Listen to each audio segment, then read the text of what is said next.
C'est un véritable musée ici. Oui, comme on disait tout à l'heure, voilà, je fais de mon restaurant mon petit musée. Donc j'expose certains objets. Là par exemple on a des affiches italiennes d'époque, de films d'Elvis. Là j'ai une photo signée par toute la band d'Elvis, tous les musiciens. Ça c'était à Memphis en 97, en occasion du tout premier concert virtuel d'Elvis. Alors à gauche c'est qui? Lui c'est James Barton, le Après guitariste d'Elvis, Glenn Harding le pianiste, Jerry Schiff à la basse et Ronnie Tate le batteur. D'accord. Là j'ai d'autres photos signées. Celles-là sont signées par Ed Bonja, le photographe officiel d'Elvis, jusqu'à la fin de ce jour, de 68 à 77. Celle-là c'est une photo qui m'a signé Dick Grob, le chef du garde du corps d'Elvis.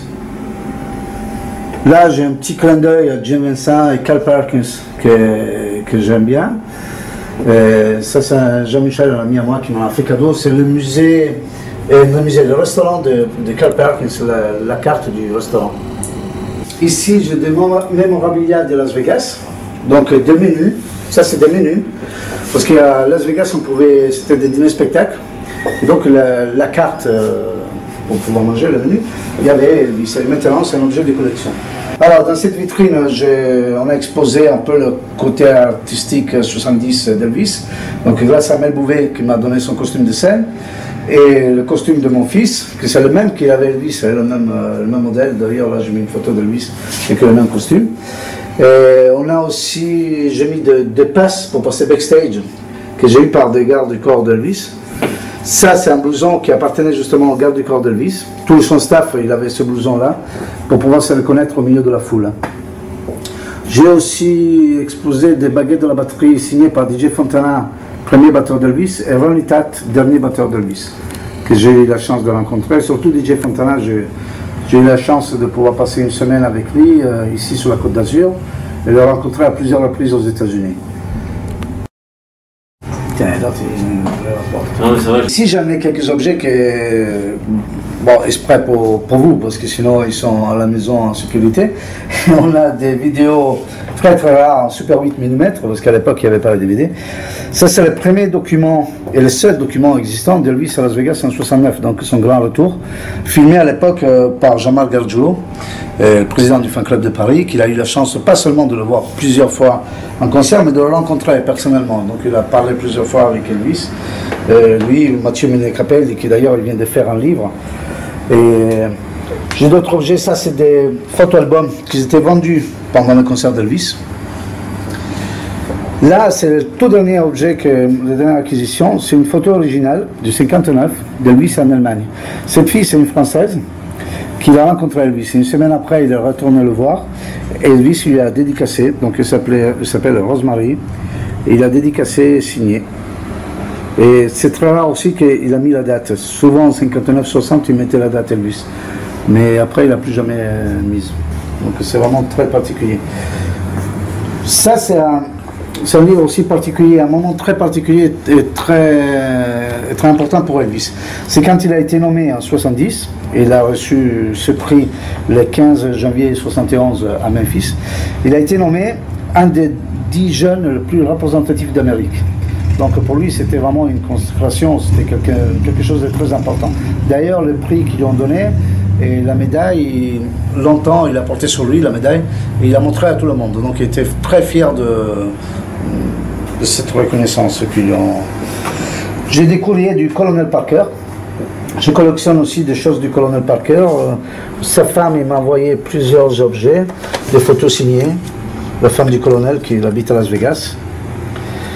Et voilà, malgré il a été critiqué, le colonel, je pense que il a fait de graves erreurs, mais il a fait aussi de belles choses pour Elvis. Il a fait faire par exemple le seul concert par satellite, transmis en 1973, en 35 pays, avec presque 2 milliards de téléspectateurs. Et donc c'est le seul artiste au monde à avoir fait ça, et c'est un peu peut-être grâce au colonel aussi. Alors, autre particularité d'Elvis, on peut le collectionner en 1000 sauces différentes, vu que je suis cuisinier. J'ai des amis, voilà, j'ai un copain qui s'appelle Pascal, lui, il collectionne tous les promos, par exemple, d'Elvis. Mon fils, il collectionne, il commence, et moi, de temps en temps, je lui donne quelque chose de ma collection, je commence à lui passer Le virus. Donc, le virus. Donc là, il a des photos originales.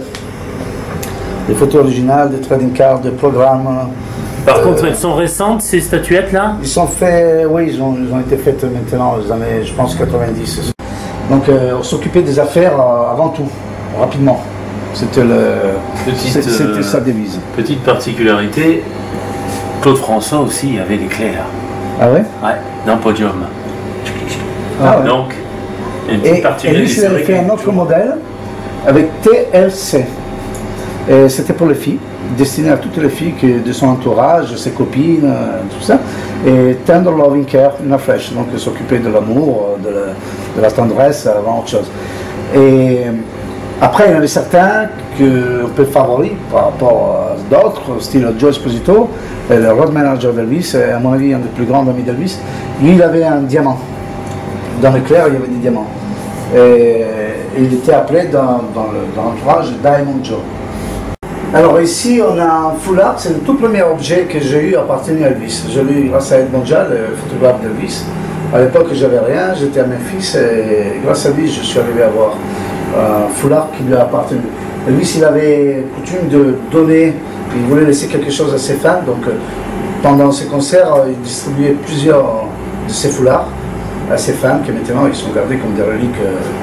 Et en plus, il a des taches de transpiration, c'est pas négligeable. Ici, j'ai une chemise jaune appartenue à Elvis, utilisée pour le film Stay With Joe en 68. Cette chemise elle a été donnée par son père, donc Vernon, à la Salvation Army. C'était un organisme qui s'occupait aux États-Unis de récupérer des fonds pour les vétérans de guerre. Donc Elvis, déjà, il faisait ça de son vivant, et son père, il a continué de donner des choses à la Salvation Army. Et la Salvation Army, il l'a vendu à Jim Curtin, c'était un très grand collectionneur et grand ami d'Elvis. Et Elvis il avait donné même des costumes à Jim Curtin. Et après, Jim, il a vendu, parce qu'il était malade, donc il a vendu toute sa collection, malheureusement. Alors ici, on a une autre chemise. Cette fois, c'est pas Elvis. On va dire que c'est l'Elvis italien. C'est Bobby Solo, justement, comme on parlait tout à l'heure. Et comme on pourra voir après, j'ai encore d'autres objets assez particuliers de Bobby. Donc voilà, c'est une des chemises de Bobby que j'aimais bien. Je l'ai vue dans une interview. Et une fois, on était au restaurant ensemble, je dis, elle est très belle la chemise que tu avais dans l'interview. Et une semaine après, j'ai reçu la chemise, on m'a fait cadeau. Une banderole qui a été faite en 3 exemplaires seulement à l'époque, et pour être mise en dessous de la scène, donc comme on peut voir dans les photos. Il y en avait 2 modèles, un marqué Elvis Now, fait à 18 exemplaires, et celle-là seulement en 3 exemplaires. Donc utilisé en 72 pendant le concert d'Elvis. On est sur le mur de ton ami Bobby Solo, hein? Oui, tout à fait. Comme j'ai dit tout à l'heure, j'ai donné place aussi à mon ami, Bobby.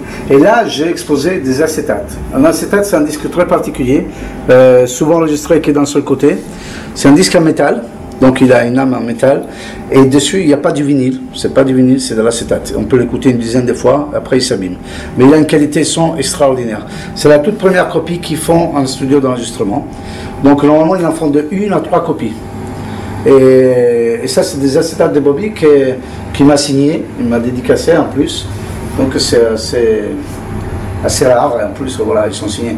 Comme les 800 disques que j'ai de Bobby, la plupart, ils sont tous signés. Alors ici, j'ai d'autres objets assez particuliers, surtout très importants. Ça, c'est un médiateur appartenu à Elvis, utilisé dans les années 70. Et il sort de Graceland, donc il y a un certificat de chez lui. Et ça, c'est de Charlie Hodge, son bras droit sur scène. C'était son guitariste acoustique et il lui passait les charpes, l'eau quand il avait soif et tout. Ça aussi, c'est assez curieux. Pour la première du film Tickle Me, donc en français Chatouille-moi, à New York, il donnait une enveloppe avec ce programme, cette petite affiche, et des plumes. Donc ça représente justement les chatouillements. Voilà. Donc c'est très rare parce que c'était donné que pour la première du film. C'est promo. Ça, c'est une photo qui était vendue pendant ses derniers concerts. Et maintenant, c'est rare. Donc, j'ai eu du mal à la trouver. Là, j'ai des tickets de concerts. Alors j'ai des curiosités. Le tout premier, c'est un ticket de 1975, pas utilisé. Celui de gauche, hein? Oui, ça veut dire que la personne, il a acheté le ticket, il n'est pas allé au concert d'Elvis. Il n'a pas été déchiré. L'autre aussi, c'est 75, le jaune à côté, ça a été utilisé. Et les autres deux là, c'est des tickets qui ont été vendus et malheureusement pas utilisés parce qu'Elvis il est mort un mois avant. Donc ils sont du 20 septembre 77. Elvis est décédé le 16 août 77. Particularité, aucun ticket, aucune personne il a demandé d'être remboursé. Tout le monde s'est gardé le ticket. Ils avaient déjà vendu 2 mois de concert et personne il a demandé d'être remboursé. Les gens ils se sont gardés un souvenir.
Bonjour, c'est un plaisir.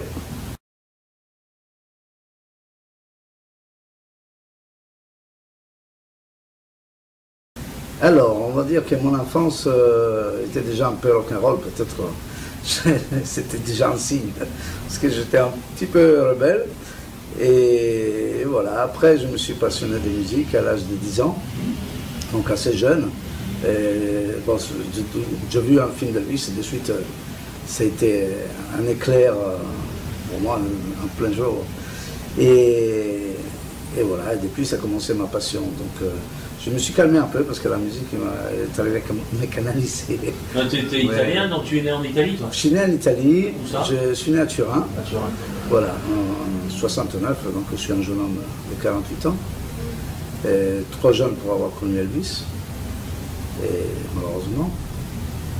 Et voilà, je suis resté en Italie jusqu'à l'âge de 27 ans.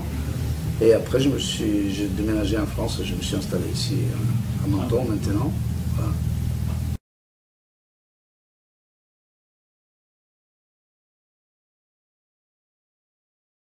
Formation écolière, bon, j'ai fait l'équivalent du collège, on va dire, en Italie. Et après, j'ai fait une formation professionnelle, mécanique. Je travaillais aussi en tant que mécanicien, je restaurais des voitures anciennes. Et de là, une autre passion, c'est la passion des voitures, on verra après. Et voilà, donc j'ai un diplôme comme mécanicien, mais après je travaille dans la restauration. Ça m'a passionné la restauration, la cuisine. Et donc je me fais un métier maintenant, voilà, c'est mon métier.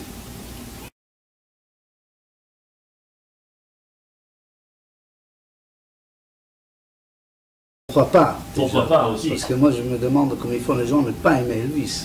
Donc c'est la question inverse. Parce qu'Elvis, à mon avis, on est un peu obligé de l'aimer.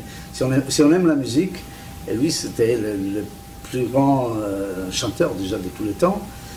À mon avis, le seul qui a pu se permettre de chanter tous les styles musicaux, parce qu'il est passé du Lily Billy au début de sa carrière, au rock'n'roll, à les ballads américaines, à la country, le Christmas song, au gospel. D'ailleurs, il a gagné 3 Grammy Awards grâce aux albums de gospel, ce n'était pas du tout son style. Et donc voilà, il a touché tous les styles au niveau musical. Et c'était un précurseur pour beaucoup d'autres artistes encore aujourd'hui.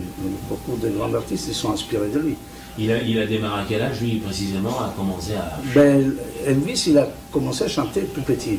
À 10 ans, il avait déjà gagné le 5e prix dans une fête foraine. Comme ton fils, d'ailleurs. Oui, comme mon fils. Bonjour, tu vas bien? Et il avait cette envie de chanter. D'ailleurs, à 17 ans, si je me rappelle bien, c'était juillet 53.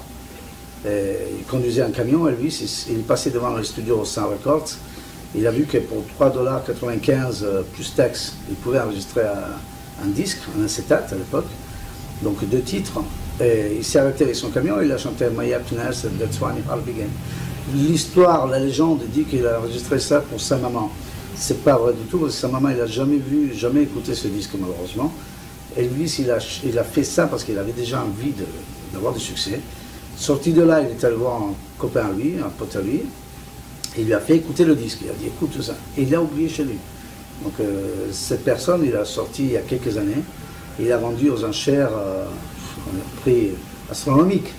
Mais malheureusement, sa maman, il n'a jamais. Et depuis ce jour-là, Elvis, il a continué à appeler St. Phillips à la Sun Records pour pouvoir faire un casting.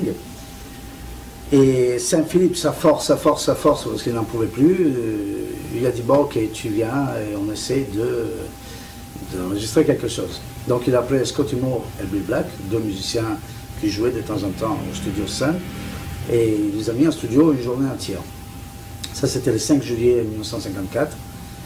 Rien n'est sorti de cet enregistrement, et à la fin, presque rien. À la fin de la journée, ils en avaient marre, ils ont dit bon, St. Phillips, il a dit s'il n'y a rien, on laisse tomber. Et c'est là qu'Elvis, il a eu son coup de génie. Il a pris That's Right Mama, qui c'était un blues, et il a transformé, il a mis de la country, il a mis du rhythm and blues, il a transformé, il a créé son style, que c'était Lily Billy, et il a fait That's Right Mama. Et ça a été son plus grand succès. De suite, beaucoup de ventes. L'émission radio, il a passé toute la journée, parce que c'est un peu difficile à amener dans une émission radio.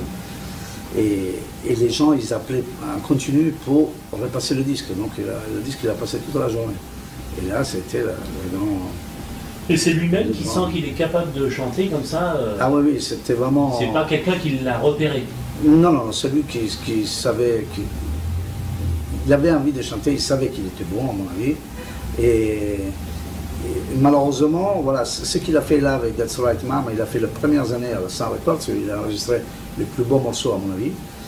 Et après, peut-être avec l'influence du colonel Parker, son manager, qui ne regardait plus l'aspect économique, donc ce qui demandait les gens et tout, bon, il a fait d'autres chansons qu'il était peut-être obligé à faire. Donc, oui, il a fait super bien, il a eu de grands succès, il a des disques d'or. Mais il y avait plus cette envie du début, cette rage, ce style à lui qu'il avait à la période sans records. Mais lui, il chante devant dans les églises, qu'est-ce qu'il fait? Oui, il chantait souvent dans les églises parce qu'il a toujours aimé le gospel.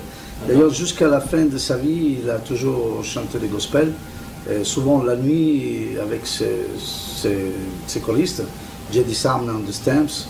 Et il se retrouvait, il faisait des nuits entières à chanter des gospels.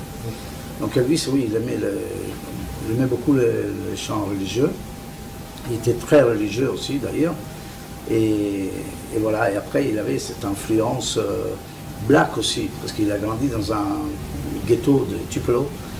Donc c'était un blanc avec une influence black religieuse. Donc il avait plusieurs styles au niveau musical qui s'est imprégné. Et il a sorti ce qu'il est arrivé à sortir. Donc, 25 ans. Eminem n'a rien inventé, puisque lui, il a réussi dans le rap au milieu de noir, il s'est imposé, et lui, il avait déjà... Tout à fait. Elvis était en avance avec le temps, surtout. C'est pour ça que je dis, c'est impossible de ne pas aimer Elvis. Elvis, en 68, il a fait le comeback, en juin 68, le comeback special, où il était habillé en cuir, sur un petit ring, avec des musiciens. Il avait quel âge en 68 35, hein, je sais pas, ouais. Et je suis pas bon en maths. Et donc il a fait ce special TV, il est passé à la télé, et c'était le premier concert en plague, si on veut, parce que c'était tout en acoustique.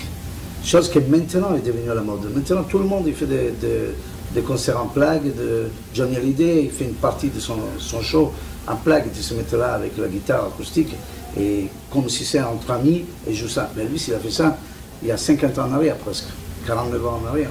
Donc c'était un précurseur. Si on regarde cette vidéo, moi je défie n'importe qui à voir cette vidéo et me dire que c'est une vidéo qui date de 49 ans en arrière. On dirait qu'il a été enregistré hier. Donc lui, c'était beaucoup en avant. La preuve, un grand DJ américain, JXL, il y a quelques années, il a pris Little Less Conversation, une chanson qu'Elvis avait fait en 68, et il a remixé. Il n'a pas fait grand chose non plus, il a remixé, il a sorti ça. Et c'est devenu disque d'or dans le monde entier, numéro 1 dans le classement du monde entier. Les jeunes, ils dansaient ça en boîte de nuit sans savoir que c'était Elvis. Et quand on parlait aux jeunes, des fois il y en a qui me disent « Ah, tu écoutes Elvis, ça rencard, c'est vieux ». Je dis « Mais toi tu danses ça ». Et les gens ils ne savaient pas que c'était Elvis. Donc Elvis était en avant avec le temps. Parce que 50 ans après, voilà, on écoute toujours ces chansons. Et il y a une nouvelle génération que, moi j'ai la preuve vivante là à côté de moi, qui sont passionnés d'Elvis. Ça suffit d'aimer la musique, on ne peut pas aimer Elvis à mon avis.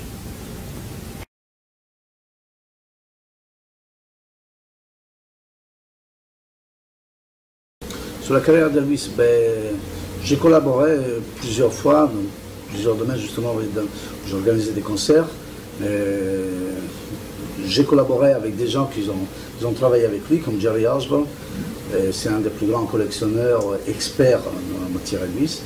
Et il m'a contacté pour faire un livre ensemble qui s'appelle Elvis World for World, il est là. Donc Elvis mot à mot.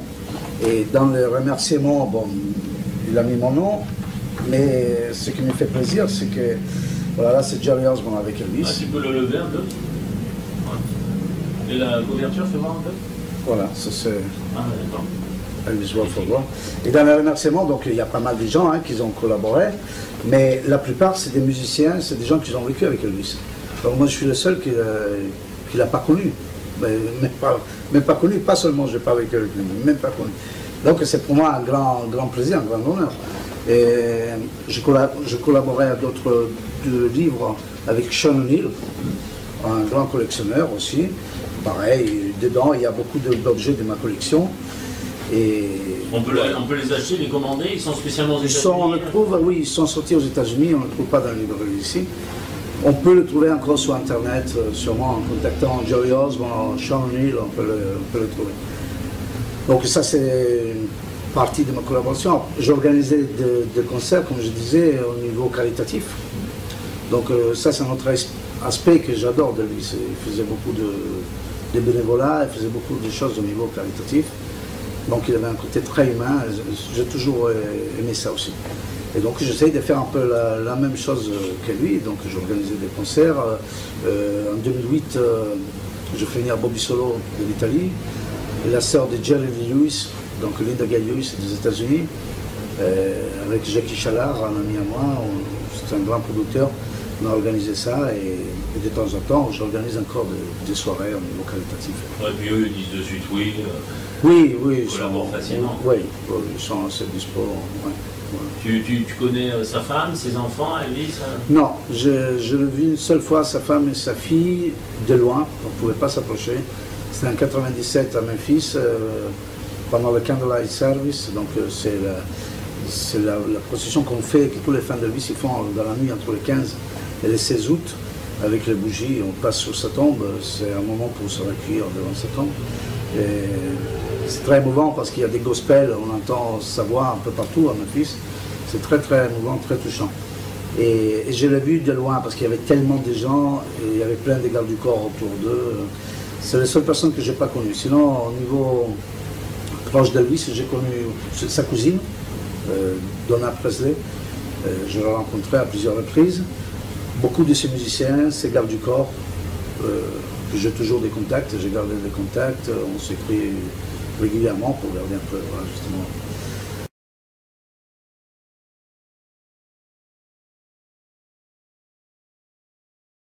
Alors, il y a des années, j'avais un restaurant sur Monaco et j'avais une collection beaucoup plus importante qu'aujourd'hui, honnêtement. Et un grand ami à moi, il s'appelle Jean-Marc, il y a aussi beaucoup d'objets appartenant à Elvis. Donc on s'était dit tous les deux, on va monter un musée. Mais on n'avait pas les moyens pour faire ça parce que chacun de nous, il a un travail qui nous occupe beaucoup. On ne pouvait pas quitter notre travail pour un musée parce qu'on ne sait pas qu'est-ce que ça rapporte. Et donc on a écrit au Prince Albert. On avait envoyé un dossier, on a fait des photos de tous les objets qu'on avait. On a fait comme un petit livre, hein, quand même, parce qu'on avait pas mal de choses. Et on a écrit au Prince Albert en nous demandant de nous mettre à disposition un local avec des vitrines et quelqu'un pour la sécurité. Nous, on ne voulait rien. On aurait fait ça juste pour exposer nos objets et tous les entrées, tout ce qu'on va à côté, ça pouvait aller à la principauté ou en bénévolat ou que ce soit. Nous, on aurait fait juste pour le plaisir de pouvoir exposer certains objets. Ça ne s'est pas fait, ils n'ont pas donné suite. Donc, quelques années après, j'ai vendu mon restaurant à Monaco, je me suis installé ici à Menton. Et quand j'ai pris ce local, je l'ai transformé complètement. J'ai dû faire des travaux et tout. Et là, je me suis dit, pourquoi pas faire ici, donc mettre ensemble mes deux grandes passions. Donc la cuisine, c'est ma passion, et Elvis, c'est ma passion principale. Est-ce qu'il aimait bien manger, Elvis, d'ailleurs? Oui, mais il mangeait très mal. Très mal. Ouais, donc on ne parle pas de ça, il mangeait très très mal. Un de ses sandwichs préférés, c'était comme du pain de mie frit, avec une purée de bananes et beurre de cacahuète. Donc un truc à 50 000 calories, on ne savait pas manger malheureusement. Comme beaucoup d'Américains, c'est pas lui, hein, c'est la culture américaine. C'est pour ça que les Italiens, il y a beaucoup de restaurants italiens aux États-Unis. Voilà. Italien et français, parce que la cuisine française aussi est très très très nommée. Donc voilà, j'ai ouvert ici et j'ai fait mon petit musée. Et de plus en plus, les gens ils aiment bien. Beaucoup de gens qui c'est complimente pour ce que je fais. De temps en temps, je change des objets. Comme ça, pour les clients, c'est devenu comme un petit jeu, découvrir qu'est-ce qu'il y a de nouveau.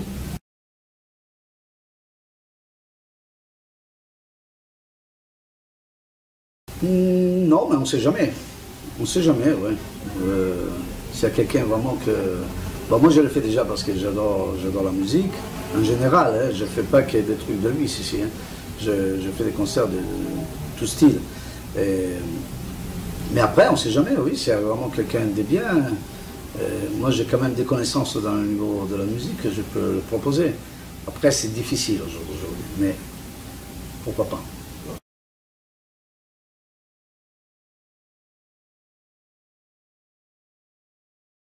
J'adore la musique en général.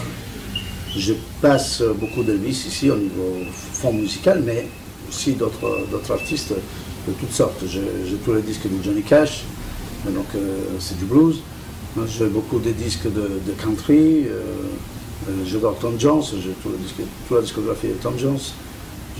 J'aime la musique un peu en général. J'aime aussi la musique française, la musique italienne. Non, je pense qu'il faut écouter un peu toute la musique. Et c'est bien parce que là, moi, pour certaines périodes, des fois, j'écoute pas du tout Elvis. Et après, quand je recommence à écouter Elvis, je l'aime encore plus parce que je me rends compte qu'il est supérieur à tous les autres. Mais il faut quand même écouter toute la musique. Comme tu as dit tout à l'heure, il jouait de tous les styles. Oui, en plus, voilà. Donc, mais c'est bien aussi de voir ce qu'ils font d'autres artistes parce qu'il y en a qui méritent énormément. Hein.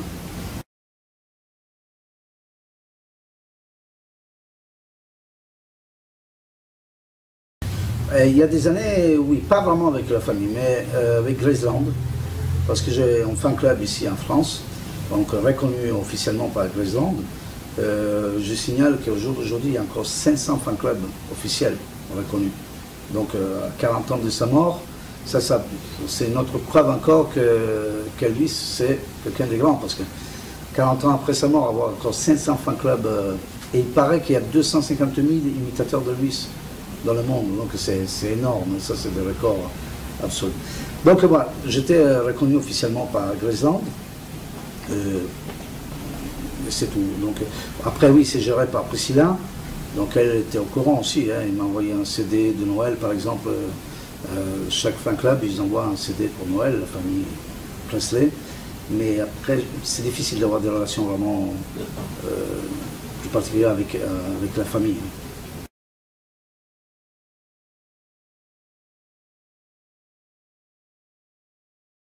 Oui, j'en ai quelques-uns. Un, je pense, le plus connu pour moi, c'est Bobby Solo. C'est un très grand ami depuis très très longtemps. C'est le parrain de mon petit. Et voilà, on a en commun cette passion d'Elvis. C'est Elvis qui nous a fait connaître, qui nous a fait rencontrer. Et pour lui, il a fait sa carrière en Italie avec ses chansons, mais il rend toujours hommage à Elvis. C'est un grand fan d'Elvis. Et c'est un très bon ami. Donc plusieurs fois on se voit et. Ouais, on parle d'Elvis, vous voyez. Chaque fois on parle d'Elvis. Ouais. Il organise des choses sur Elvis, lui, des fois aux États-Unis, il peut faire, il n'a pas le temps. Non, aux États-Unis, non. Il va de temps en temps. Mais la semaine dernière, il était à Memphis et il m'a envoyé les vidéos et tout quand il était à la maison d'Elvis. Mais non, là, non. Par contre, en Italie, il fait pas mal de choses pour Elvis. Il y a des fan clubs. Il n'y a pas longtemps, au fan club des Milan, ils ont organisé une journée Elvis. Et donc Bobby, il a fait un hommage à Elvis. Il est allé chanter les chansons d'Elvis. Ouais. D'accord. Voilà. Ça, il le fait assez souvent. Après, j'ai d'autres amis. Un, c'est Rafi. Le petit Rafi, il avait participé à Incroyable Talent. Il avait 8 ans et il joue le piano comme un dieu, ce petit. Et il est grand fan d'Elvis, Jerry Lee Lewis. Et il a pas mal de succès. Là, il vient de sortir un nouveau clip, un nouveau disque. Et il a fait déjà une tournée mondiale. Là, il a quel âge là? Là, il a 14 ans. Ah ouais, jeune. Ouais, jeune, mais déjà bien affirmé dans le monde de la musique. Ouais. Et je lui souhaite de continuer encore, de devenir comme Elvis.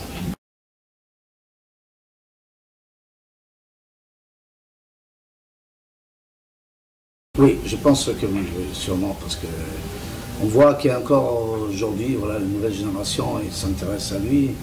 Je fais un exemple, j'ai un jukebox ici dans mon restaurant, et il n'y a pas longtemps, une petite fille voulait voir comment ça marchait. Donc je lui donne une petite pièce, il met la pièce, et il choisit, comme ça par hasard, parce qu'il ne connaissait pas, et il sort That's Like Mama d'Elvis. Eh bien, non, c'était Jealous Rock, pardon, Jealous Rock d'Elvis. Eh bien, c'est passionné d'Elvis. Cette petite fille, maintenant, elle me demande des DVD et tout. Il a 11 ans. Et il me demande des DVD d'Elvis. Donc voilà, c'est la preuve qu'il y a une nouvelle génération et il continue.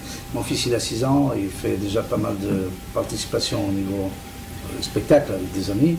D'ailleurs, il a sa tenue, ouais, qui est blanche derrière, là, magnifique. Là, il chantait, là, l'autre tenue, c'est un Mel Bouvet, un autre grand ami à moi, c'est un des meilleurs imitateurs d'Elvis en absolu au monde, et sûrement le meilleur en France. Et voilà, donc il participe assez souvent, donc c'est la nouvelle génération, et c'est bien que ça continue. Donc ça restera à jamais. Ouais. On a vu un Canadien là, qui est grimé comme Elvis aussi. Oui. Pas mauvais. Oui, il avait fait The Voice, je crois, il avait participé à The Voice. Ouais. Le problème, c'est qu'au jour d'aujourd'hui, lui, il fait Elvis. Ce Canadien, il fait Elvis. Et au jour d'aujourd'hui, tu ne peux pas avoir de succès si tu fais qu'Elvis. Il faut composer, il faut peut-être, oui, sûrement se baser, commencer comme ils ont fait beaucoup, comme Bruce Springsteen, les Beatles, ils ont commencé grâce à Elvis. Donc faire comme beaucoup d'autres grands artistes, mais après trouver sa propre voix. Donc moi, je dis même à mon petit, c'est bien qu'il chante les chansons d'Elvis, mais s'il veut continuer dans la musique, il faudra qu'il trouve sa propre voix. Il y a, comment il s'appelle, il fait du rhythm and blues, Marc, il est très connu maintenant, non, du R&B, il est très connu, Et actuellement, c'est une star internationale. Et bien, quand il avait 6 ans, moi je l'avais vu à Memphis, habillé comme Elvis, et il faisait l'imitateur d'Elvis à 6 ans, à l'âge de... Voilà, et maintenant, c'est une star à niveau international. Mais il fait autre chose, il fait du R&B.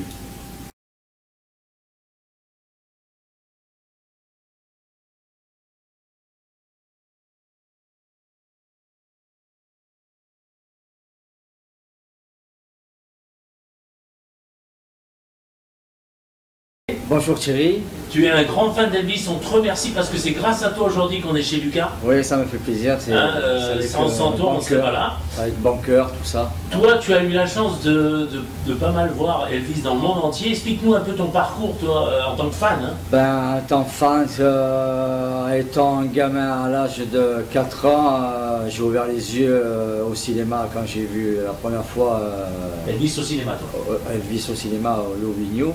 Voilà. Et depuis, c'est resté jusqu'à maintenant, quoi. Voilà. Donc c'est une chance d'avoir rencontré Lucas. Ben, ça m'a fait plaisir de le rencontrer. Bons amis, c'est vrai. Voilà. Et on partage la même passion, donc on a c'est toujours le même contact. Ça, c'est une autre chose belle par rapport à Elvis. Voilà. On a des amis dans le monde entier. Bien sûr. La passion d'Elvis, même si on ne se connaît pas, on a la même passion et c'est comme si on se connaît depuis une vie. Moi, j'ai des amis en Australie, des gens en Belgique, je peux aller partout. J'ai des fans d'Elvis que je connais. Et on se croise comme ça, c'est comme si on se connaît depuis une vie. Donc c'est bon. Au jour d'aujourd'hui, que les gens ne se parlent presque plus. Rien qu'on partage la même passion, on est de suite. La patience, le voyage. Voilà. Ça fait des et toi, voyages. tu fais venir sûrement des groupes aussi qui viennent chanter, non? Tu connais du monde? Pas trop, Ouais. mais par contre, j'assiste à leurs concerts, tout ça. Bien Oui, sûr. il n'y a pas de. Pas de souci. Voilà, il n'y a pas de souci. Bon, ben super. On est content que vous nous ayez reçus aujourd'hui, C'est un plaisir. Et moi, ça m'a fait plaisir de le. d'assister à l'émission, Voilà. hein, tu vois, c'est sympa.